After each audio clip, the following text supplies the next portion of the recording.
So,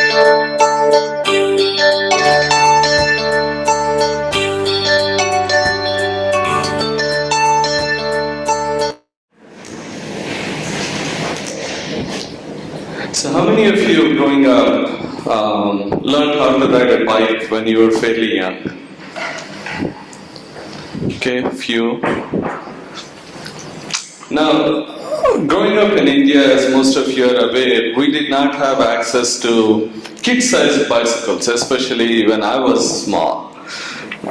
We did not have bikes with training wheels. Our training wheels were these two friends who ran alongside us in an attempt to keep us upright and go heading in the right direction. Those were our training wheels. And now the bargain was that it is their job to keep you upright, keep you going straight, make sure that you're not falling down and hurting yourself.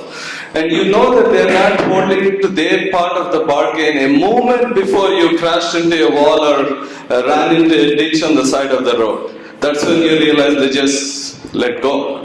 Right? Also, growing up, we did not have helmets, knee pads, any of all those things that you find in this country to protect yourself. Consequently, when we crashed, it was pretty traumatic. We got hurt fairly badly sometimes, and it was pretty traumatic on the mind. And as a result of this, I never learned how to ride a bike.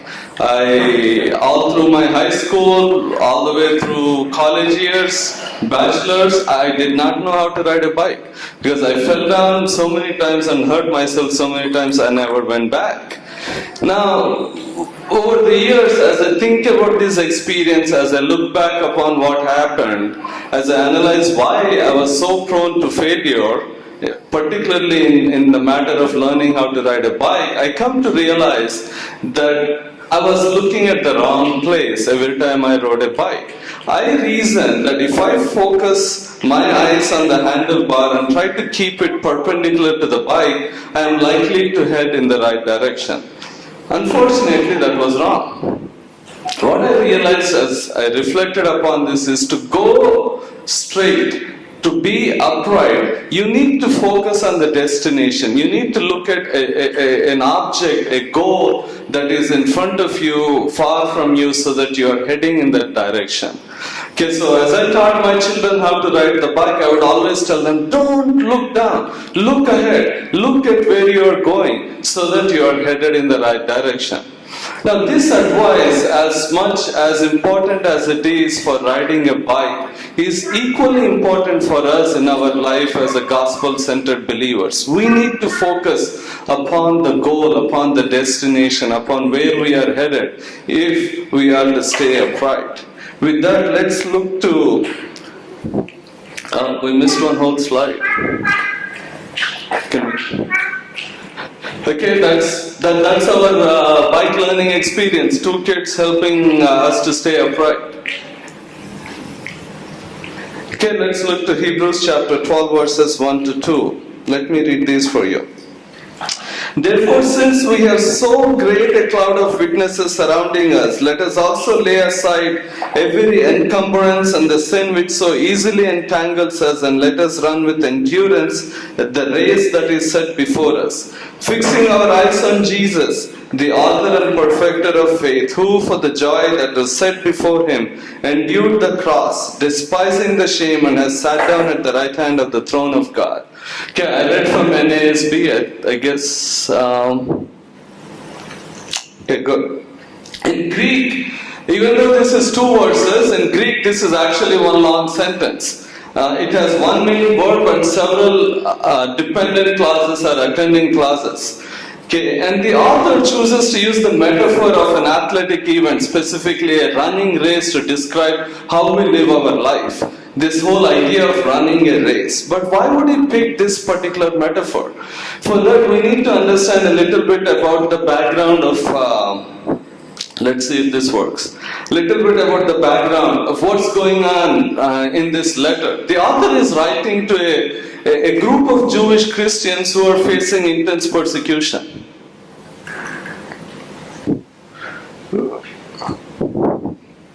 Go back. Okay. I will let you know. So he's writing to a group of Jewish Christians who are facing a lot of persecution. In actually Hebrews chapter 10, if you look at verses 34 and on, he talks about how these people were exposed to public insults, how their property was being looted, how some of them were being thrown into prisons because of their beliefs. And not only they were facing all of these things, we know from church history by looking back and reading the things that people wrote about Christians at this point of time, we know that these people, the Christians, were considered seditious or anti-patriotic because they did not hold to the beliefs of rest of the common public. They were considered superstitious because they talked about eating the body and drinking the blood of Christ, which nobody understood. Right? And as a result, they were looked down upon. So we have a letter, next slide please. We have a letter from those times where Emperor Trajan is writing to Pliny, his governor, and he's giving him instructions on how to deal with Christians. And he says this. So, they are not to be hunted out. They meaning the Christians, they are not to be hunted out.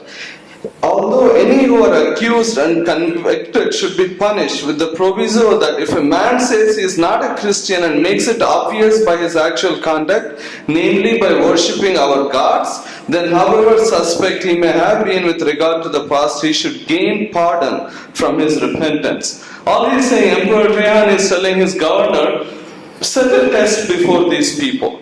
May ask them to worship our gods, and if they do, if they worship our gods, then let them go. It doesn't matter if they were accused, whatever their past was, you need to set them free. Now, faced with this situation, it was not uncommon for a vast number of believers to protect themselves, to save their lives, to turn back, to decide to worship these other gods just so that they can save their lives and save their families. Even we see in this letter that some actually stop meeting altogether with other fellow Christians so that they can remain secret and not be identified as Christians with other group of people.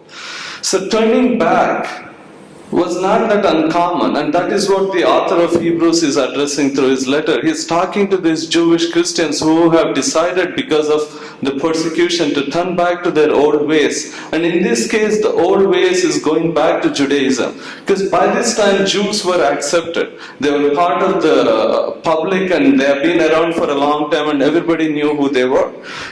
The Jews did not face the kind of persecution that Christians did. So therefore, no wonder the author picks this metaphor about running a race. He describes the Christian life as running a race. And just as running a race requires rigor, requires discipline, requires hard work, Christian life is also like a race. When faced with persecution, when faced with troubles, it requires dedication, it requires hard work, it requires a commitment. But how is this relevant to us? We don't face this kind of persecution. These are not our troubles this day. But the fact remains, even today we live in an enemy territory. And the enemy is prowling, the Bible says, he is looking to see how he can tempt us, how he can use our sinful desires and past attitudes and turn us away from following Christ and turn us away back to our old self. And so just as relevant as it was to these people, I believe these verses and this letter is relevant to us today.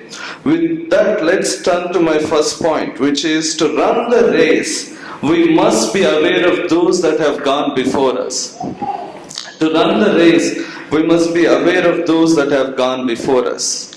But who are these that have gone before us, and how does knowing them help us in our own race?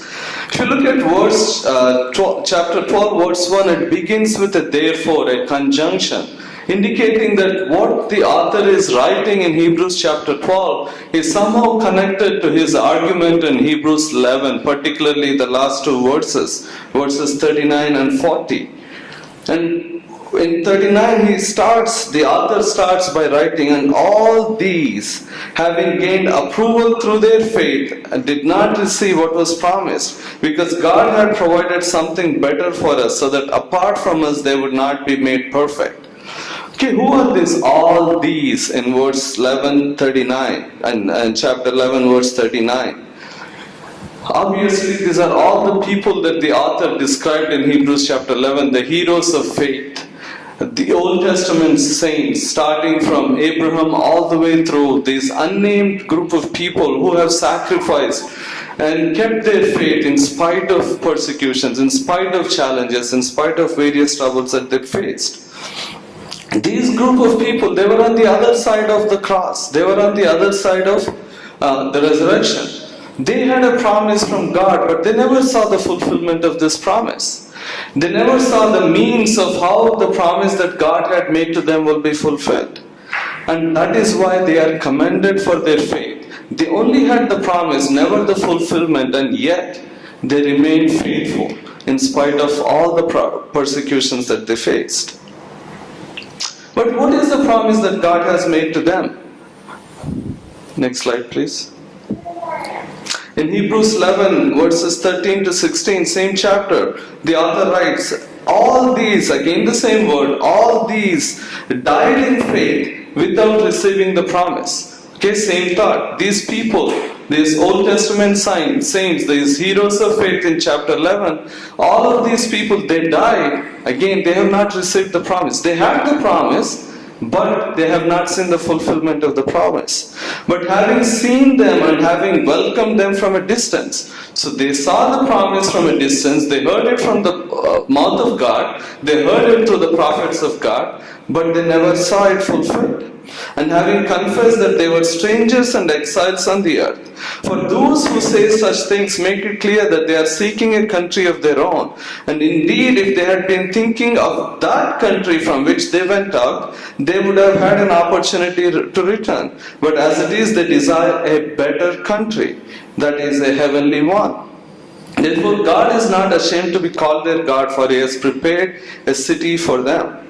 Now, these Old Testament saints withstood persecution, sometimes to the point of death, holding in their hearts this promise that they have received from God, this longing to be at home with God. Clearly, this better country is not referring to the promised land. It is clearly not referring to the land of Judah and the land of Israel. Because if they had, the author says they had an opportunity to go back. And some did. We know, for example, by looking at church history, following the fall of Babylonian Empire and the coming of Persia, Cyrus, some people returned to the promised land. And all through the ages, except for a very brief period, Israel was in exile. And 1948, the nation of Israel is formed and all of them go back to their country. But the author is saying that is not the promise that God has made. Because if that was the promise, they could have gone back to their country. But he says, but as it is, they desire a better country, that is a heavenly one. This is the promise that God has made to them. This is the promise which they held on to, which they did not have an opportunity to see fulfilled in their own lifetime. But yet, they remained faithful. They did not turn back. They kept the faith because they trusted the promise that God made, and they trusted the God who made the promise because they knew He will keep it.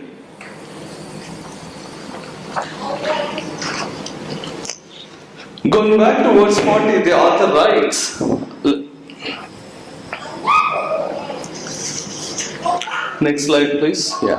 Going back to verse 40, the author writes that compared to these Old Testament saints, God has provided something better for us. Now, what is this something better for us? So the readers, of the original readers of this letter, and including us, we are on the other side of the cross. We are on the other side of the resurrection. Whereas the Old Testament saints looked forward, we look back to what what Christ has accomplished on the cross. This is the better thing that God has done for us. Not only do we have the promise, we have actually seen the grounds of the fulfillment for this promise. In Christ, we have exchanged our sinfulness for His righteousness. Because we have been clothed with His righteousness of Jesus Christ, we are now the citizens of the kingdom of God. Whereas these Old Testament saints could only hear the promise, could hope for this to happen one day, we entered the kingdom of God being on this side of the cross. And not only they, together we are made perfect. Together, along with us, they too have entered the promise because Christ has come and Christ has died and He rose again. But why? Why is this connection? Why does the author, Hebrews chapter 12, he connects the commandment to the readers, the original readers, and to us, he connects them to these Old Testament saints. If these people lived so faithfully, trusting only the promise of God, but never actually seeing the fulfillment, how much more faithfully must we live, having come as we do on the other side of the cross, having seen the fulfillment of the promise? To whom much is given, much is expected. With great privilege comes great responsibility. Right? As much as it is an exhortation to the original readers, it is also an exhortation to us who have a tendency to turn back to our old ways, our former tendencies and attitudes. Next slide. The author goes on to give a reason why, as his readers and we must live faithfully. He says, since we are surrounded by a great cloud of witnesses. Obviously, we know he's referring to the Old Testament saints. I spent all the time explaining that.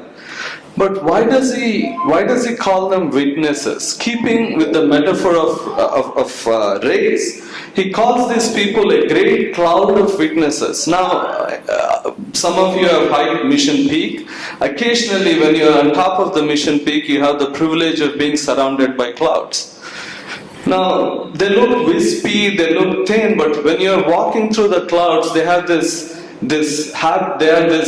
tendency to pervade your clothes. They get inside your jackets, into your hair, and you start dripping and you get really wet when you're walking through these clouds.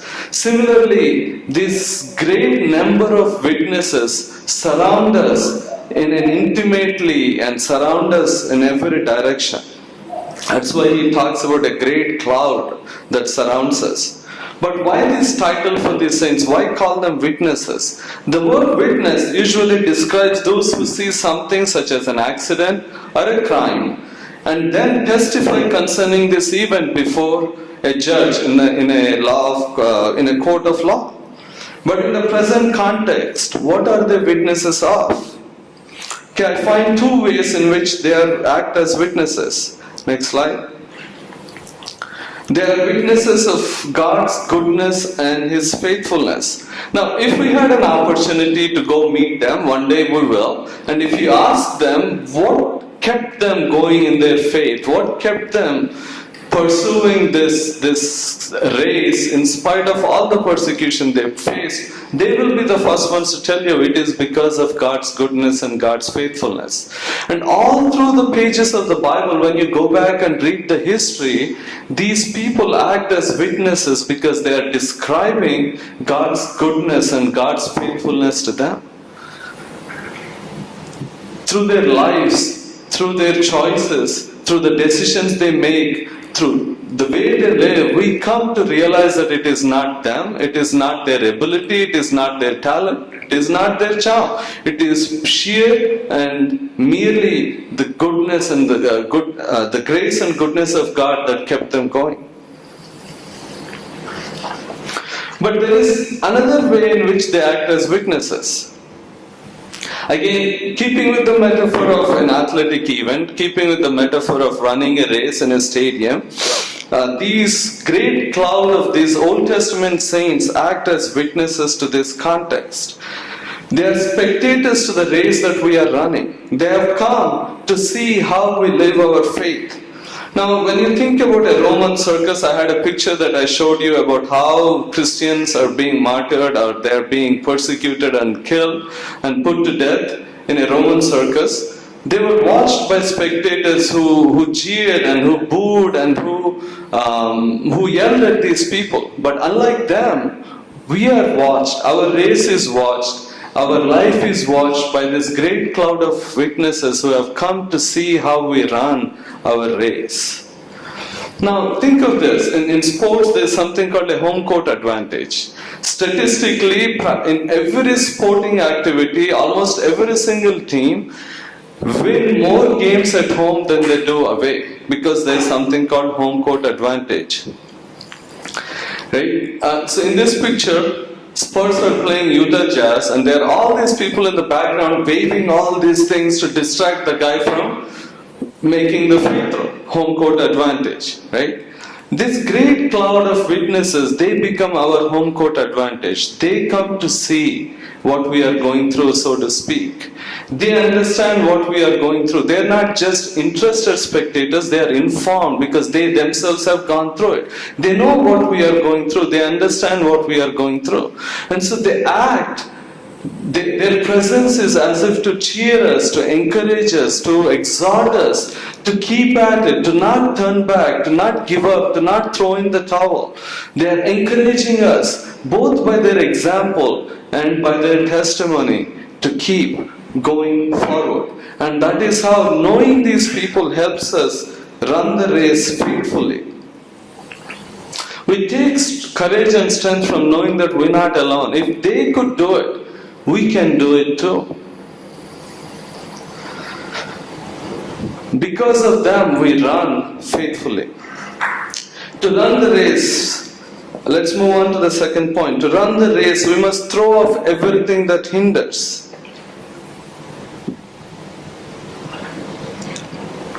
ESV reads, "Let us also lay aside every weight and sin which clings so closely." Let's see if this works. So there is this word right in the middle, and, right? You see that, right? It talks about how every weight and sin which clings so closely to us. A better reading is actually to replace the word "and" with that is. And the better way to read this verse is, "Let us also lay aside every weight that is sin which clings so closely," because it's not two different categories. The author is not talking about weight, and he is not talking about sin as if they were two different categories. He was explaining it's the same thing, a weight that is our sin that clings to us so closely. Okay, if we are to run a race effectively, we must put aside this sin that clings to us so closely. Note also this other word. He says, "Let us also lay aside."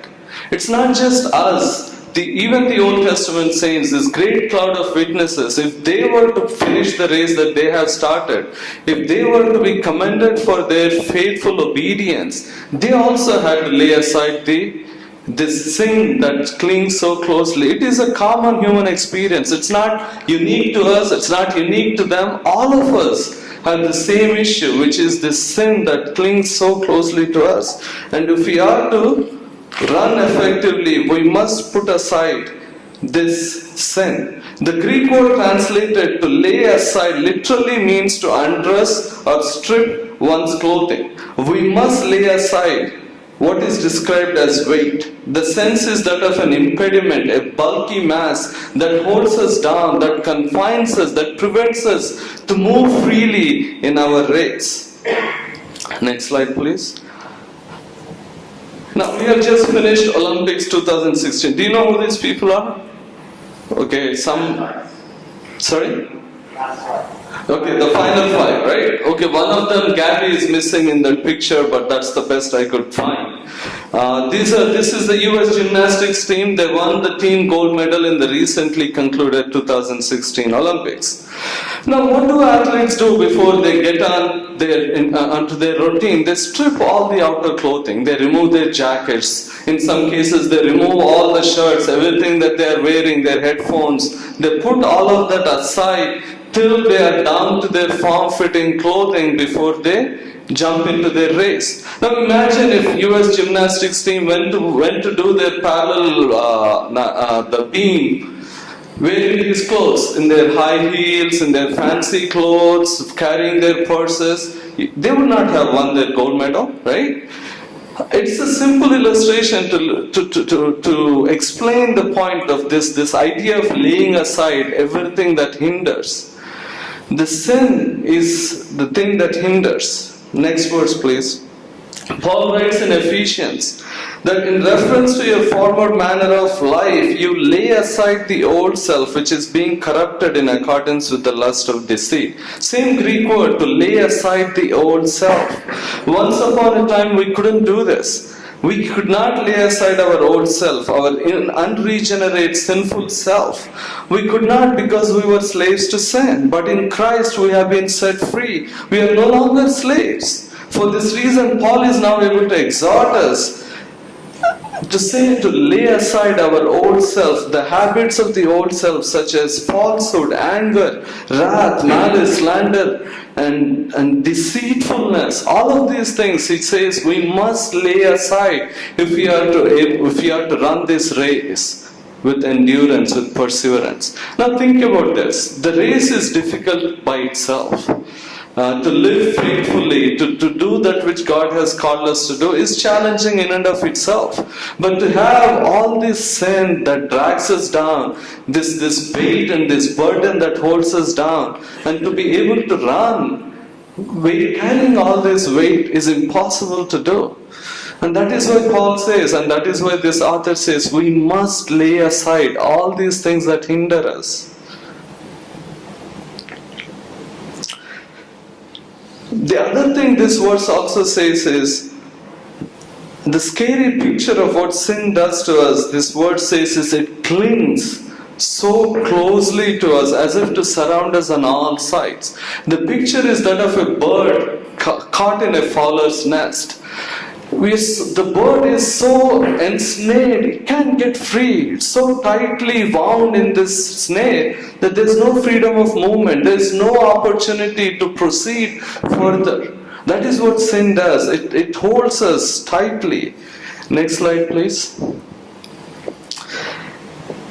In Hebrews chapter 3 verse 13, the author says, but encourage one another day after day, as long as it is called today, so that none of you will be hardened by the deceitfulness of sin. This is what sin does. It so clings to us, it so ensnares us, we become hardened to the grace of God. We become impervious to the work of God in our lives when we allow sin to cling to us so tightly, when we do not put aside the sin.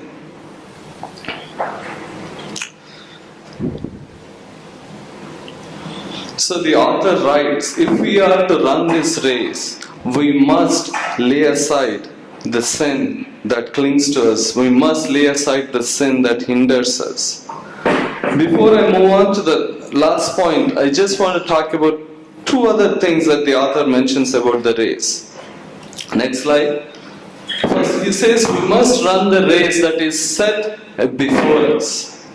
The race that has been set before us. The sense is something that is set before us so as to be visible and therefore enticing and attractive. In Hebrews, same set of verses in Hebrews chapter 12 verse 2, the author describes the race that Jesus himself ran, and he says he went to the cross for the joy that was set before him. The same description, right? We have a race that is set before us. Jesus had this joy. He went to the cross for the joy that was set before him, right? If you put both of them together, what the author is trying to say is that the race that we are in, we run because of the joy that it brings to the heart of God and the joy it brings to the heart of man.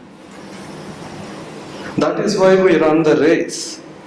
When you think about your life, when you get up in the morning every day, is it a joy for you to wake up and realize you have an opportunity to experience the grace and goodness of God again?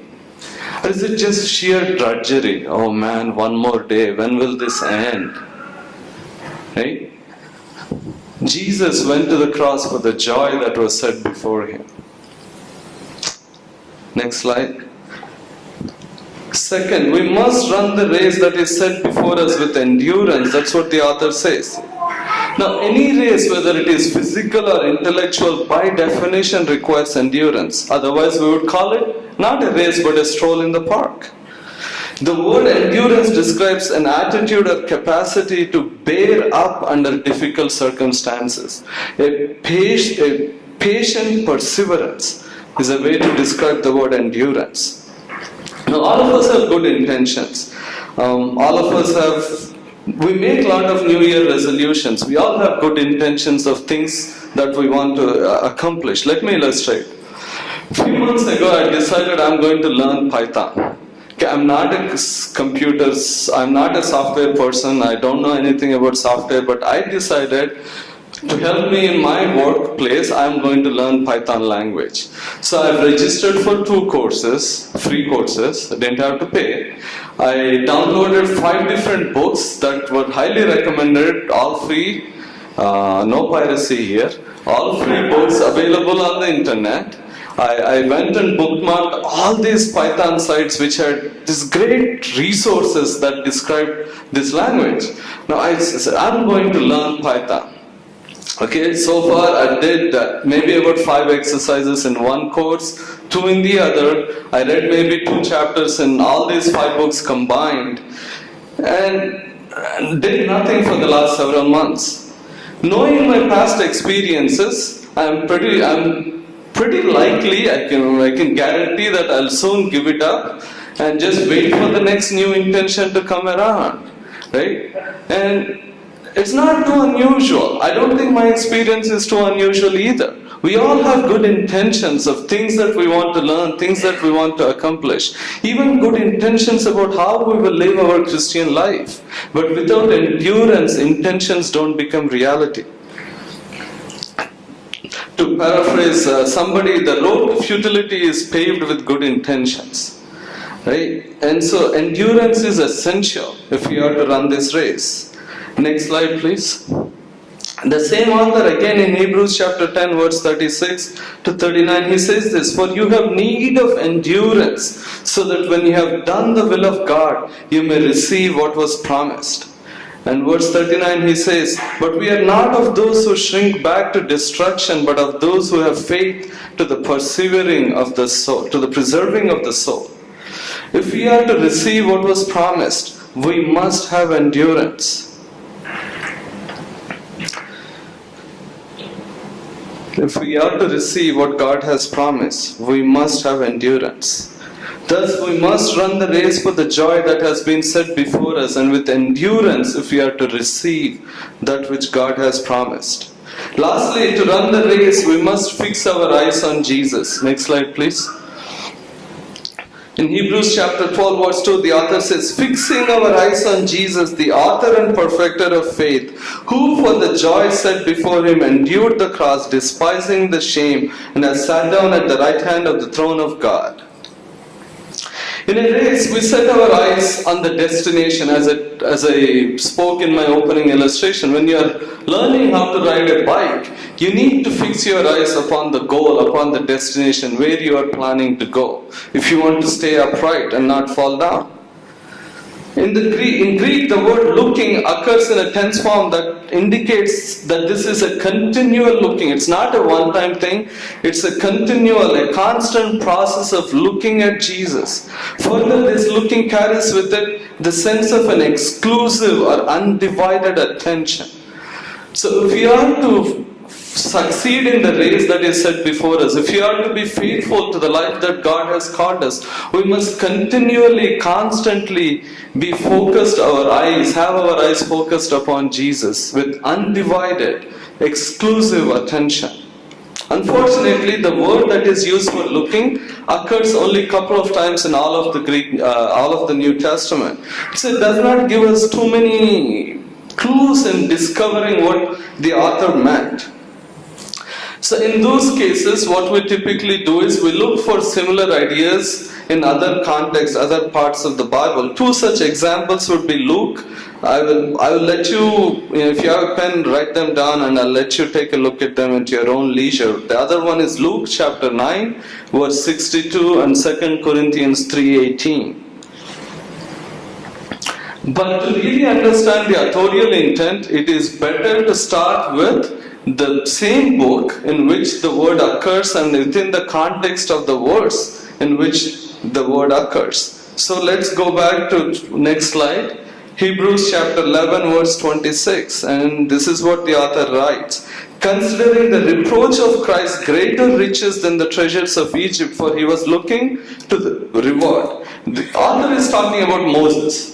So, in this list of heroes of faith, in Hebrews chapter 11 around verse 26, the author is now describing the life of Moses. And Moses deemed suffering for Christ was more important, is much better than all the riches that the Egypt has to offer for him. In fact, Hebrews 11:6, it says, we must believe that God exists and that He rewards those who seek Him. The reward that Christ is able to give him, the reward that comes from God, is what Moses deemed as better, richer, more significant than anything else he could have obtained by remaining a king or a prince of Egypt. Now, all runners run for an ultimate reward. They don't run simply for the joy of participation. In fact, Michael Phelps, we speculate why he came back, right? He had won all of these gold medals. He's the most decorated Olympian of all times. But he came back again and won 6 more medals on top of what he has won again. Why? Because I speculate, I feel that he could not stay away from the limelight. He wanted the thrill of victory, the thrill of standing on the podium and showing the world that he is the best there is. People don't run for the sake of participation. That's okay in T-ball or whatever, right? As people grow up, athletes, they work hard, they compete, they sacrifice, they build endurance, they do all of these hours and hours of work that none of us see. All hidden from limelight. For the thrill of receiving this reward, that's the motivation why they do all of these things, to stand on the podium, to be able to be the best in the world. When it comes to faith, just as Jesus is the author or initiator of the faith, as these verses explain, or He is the perfecter of the sustainer of faith, He is also the reward and the rewarder. He is our ultimate reward. It is for the sake of obtaining Him that we run this race with endurance. Under heaven and earth, there is no greater reward, there is no richer prize than Jesus Himself. He is the great treasure in the field, to possess which a man sold all of his possessions. He is the great pearl for which a woman sold everything.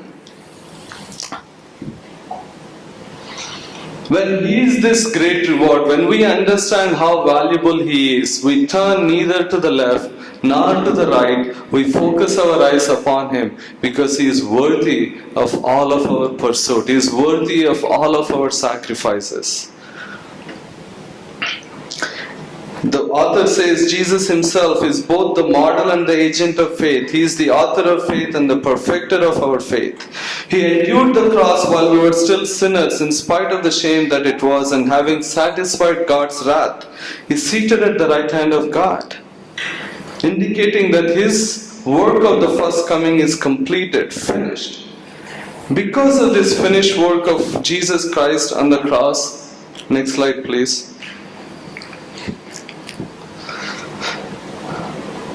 As John Piper has famously said, because of this finished work of Christ, God has chosen to be most glorified in us when we are most satisfied in Him. Let me repeat.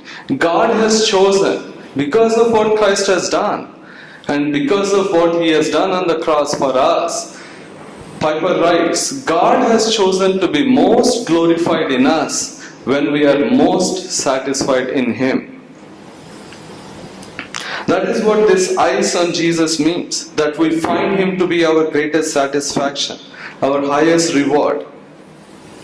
If so, then just as this great cloud of witnesses have demonstrated, no cost is too high, no sacrifice too steep to run with endurance the race that has been set before us. So where do we go from here? I end with this. It is a given that the moment we walk out of this room, there is a race that is laid out for us to run. We cannot ignore it, because ignoring it simply indicates that we do not understand what Christ has done. But if you are determined to run this race, you really have two ways to go about it. One is through sheer determination and willpower. Because you tell yourself, I'm going to run this race. I'm going to be determined to complete it. I'm going to exert all my effort to finish this race. But there is a problem with that. We are not strong enough. We're not determined enough to sustain the endurance needed to run this race over a lifetime. The other way, one is the way of human effort. The other way is the gospel way, which is realizing who Jesus is and understanding what He has done for us, and as a result to keep our eyes fixed upon Him, because He is the author and finisher of our faith. He is the reward and the great rewarder of our faith. As this vision grabs us more and more each day, the more we are able to run with endurance the race that is set before us. Any other option we choose, we are like the audience to whom this letter was written. People who turn back because they cannot face the persecution. They cannot face the challenges that came their way. But if we choose the gospel way, then we'll be like this great cloud of witnesses running the race with our eyes fixed upon Jesus, with a longing in our heart for this better country. Praise be to God.